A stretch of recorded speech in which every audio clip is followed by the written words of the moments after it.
I learned today that David actually ran towards Goliath. That's how much confidence he had. That's how much assurance that he had in God's faithfulness to take care of his battles. But that wasn't his first encounter where he had to face something scary. He had gone up against lions and bears. And he was small. And he gave those battles to God. It was a practice for him to grow in that faith. And you know, the Word of God says that without faith we can't please God. So we have to believe in Him to begin with. And I think about that battle and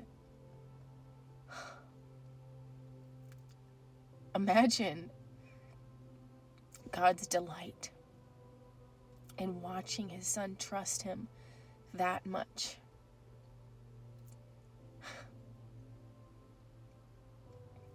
And we're not given these stories to just read them like, wow, that was a cool thing that God used to do. He still does these things. We have heavy things that we deal with. And we actually deal with very similar things together. We can relate a lot more to each other than I think that we realize sometimes. We feel so isolated in our problems. And maybe we're not facing a literal giant in a physical sense. Maybe we're not battling a lion or a bear. I would hope not. But it feels like that.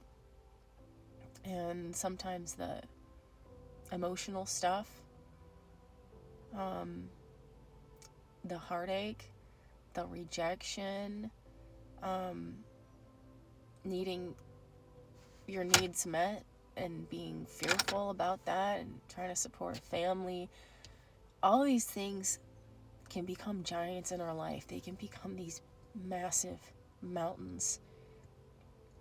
And the more that we trust and believe in the lies, the intrusive thoughts that the enemy puts in our mind, that we're not going to make it and that God's not going to be faithful, the bigger that those giants become. And instead of running towards them confidently, we're tiptoeing and we're doubting and we're suffering so much greater.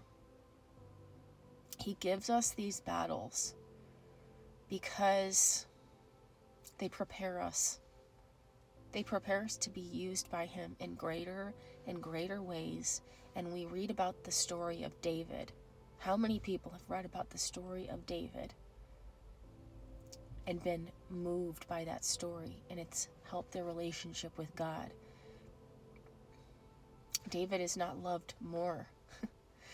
He's not more able.